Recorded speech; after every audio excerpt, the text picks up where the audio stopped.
2026-এর বিধানসভা নির্বাচনের ক্ষেত্রেও আজকে পরিষদীয় দলের যে বৈঠক হয়েছে সেখানে বলেছেন তৃণমূল নেত্রী মমতা বন্দ্যোপাধ্যায়। সেখানে তিনি বলছেন যে 2/3 সংখ্যাগরিষ্ঠতা নিয়ে ক্ষমতায় ফিরবে তৃণমূল। পরিষদীয় দলের বৈঠকে এর পাশাপাশি তিনি বলেন যে একাই লড়াই করবে, কাউকে লাগবে না তৃণমূল কংগ্রেসের। 2026-এর বিধানসভা নির্বাচন রয়েছে রাজ্যে, আর কিভাবে তৃণমূল কংগ্রেস লড়াই করবে সেটাও তার কথাতেই স্পষ্ট। প্রবীর চক্রবর্তী আমাদের প্রতিনিধির সঙ্গে আছেন। প্রবীর, 2026-এর লড়াই তাহলে কোন পথে এগোবে তৃণমূল কংগ্রেস আর কি লক্ষ্যে এগোবে সেটা স্পষ্টই করে দিলেন নেত্রী। একদমই দেখো যে দিল্লির ফল বেরোনোর পর দেখা যাচ্ছে এ রাজ্যের বিজেপি নেতা এবং কেন্দ্রীয় নেতারাও তারা বলতে শুরু করেছেন 2026 লক্ষ্য বিজেপির, তৃণমূল কংগ্রেসকে হারিয়ে বিজেপি ক্ষমতায় আসবে দিল্লির মতোই।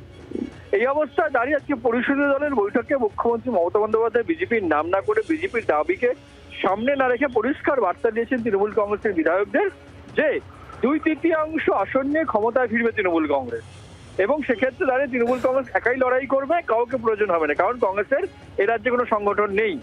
এবং পাশাপাশি দাঁড়িয়ে কংগ্রেসের ভূমিকা নিয়ে প্রশ্ন তুলেছেন দিল্লি নির্বাচনকে কেন্দ্র করে। সুতরাং 2/3 আসন নিয়ে চতুর্থবারের জন্য ক্ষমতায় ফিরবে তৃণমূল কংগ্রেস, একা লড়বে তৃণমূল কংগ্রেস। স্বাভাবিকভাবে আত্মবিশ্বাসী মমতা বন্দ্যোপাধ্যায় এবং আত্মবিশ্বাসের সঙ্গে তিনি আজকে তার দলের বিধায়কদের কথা বলেছেন, এবং তার জন্য দলের বিধায়কদের আরো বেশি করে মানুষের কাছে যাওয়া, পারফরমেন্স করা, কাজ করা এবং ভালোভাবে কাজ করা এই পরামর্শ দিয়েছেন। সুতরাং দিল্লির নির্বাচনের পর বিজেপি নেতারা যা বলতে শুরু করেছিলেন সেটাকে আজকে কার্যত নস্যাৎ করে দিয়ে মমতা বন্দ্যোপাধ্যায় একদম পরিষ্কার জানিয়েছেন যে 2/3 আসন নিয়েই তৃণমূলই ক্ষমতায় ফিরবে চতুর্থবারের জন্য, এবং সেখানে দাঁড়িয়ে তৃণমূল কংগ্রেস একা লড়াই করবে, কাউকে প্রয়োজন নেই বলেও জানিয়ে দিয়েছেন মমতা বন্দ্যোপাধ্যায় 26 বিধানসভা নির্বাচনের আগে। ধন্যবাদ। প্রবীর চক্রবর্তী আমাদের প্রতিনিধির সঙ্গে ছিলেন। এবার শুভেন্দু অধিকারীর বক্তব্য আপনাদের শোনাবো। তৃণমূল নেত্রী মমতা বন্দ্যোপাধ্যায় যেখানে হুঙ্কার দিয়েছেন পাল্টা বিজেপিকে বলা যায়, এবং পরিষ্কার বলে দিয়েছেন 2024-এর 2/3 আসন নিয়ে তৃণমূল কংগ্রেস আবার সরকার গড়বে। কি বলেছেন শুভেন্দু অধিকারী শুনুন। তিনি তো মোদিজিকে অনেকবার তাড়িয়েছেন। উনি 19 সালে ব্রিগেডে সভা করে ইউনাইটেড ইন্ডিয়া ডাক দিয়েছিলেন, দিয়ে বলেছিলেন এবার আমরা দিল্লি দখল করব। তারপরে 21-এ তিনি এখান থেকে গিয়ে নন্দীগ্রামে দাঁড়ালেন, বললেন আমি গদ্দারকে হারাবো।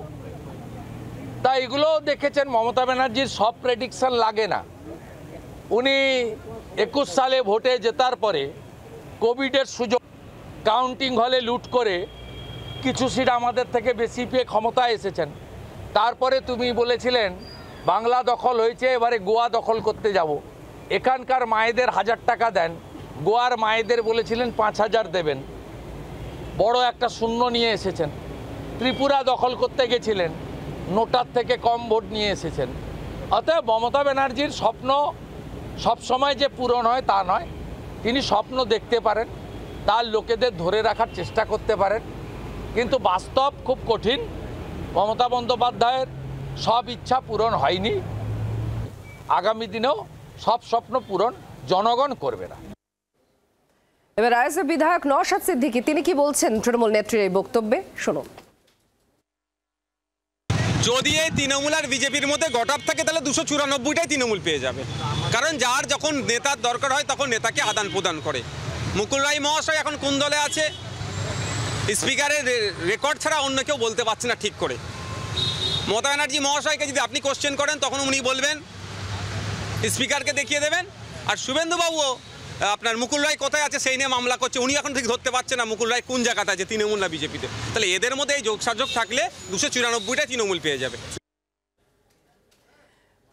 বিজেপি বলছে স্বপ্ন পূরণ হবে না, নিজেদের দলের প্রতিনিধিদের ধরে রাখতে পারবে কিনা শুভেন্দু অধিকারী এই প্রশ্ন এখনই তুলছেন। আবার আইএসএফ এর বিধায়ক তিনি বলছেন যে বিজেপি আর তৃণমূলের মধ্যে সেটিং থাকলে 294-এর বেশি আসনও পেয়ে যেতে পারে তৃণমূল কংগ্রেস। এই কটাক্ষ এবং অভিযোগ পাল্টা দাবি যে উঠে এসেছে তা নিয়ে শাসক দলের তরফ থেকে কি প্রতিক্রিয়া দেওয়া হচ্ছে কুণাল ঘোষের বক্তব্য শুনুন।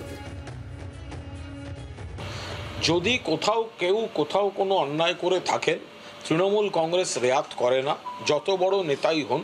তৃণমূল কংগ্রেস মমতা বন্দ্যোপাধ্যায় তিনি ব্যবস্থা নিচ্ছেন।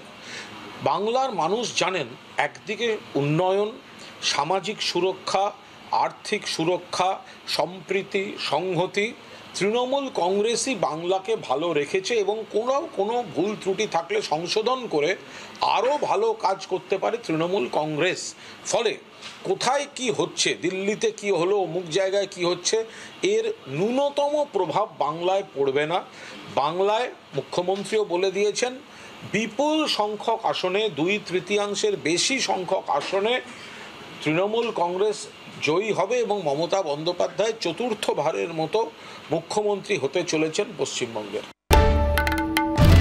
বাংলার আওয়াজ, বাঙালির আবেগ, জি 24 ঘন্টা।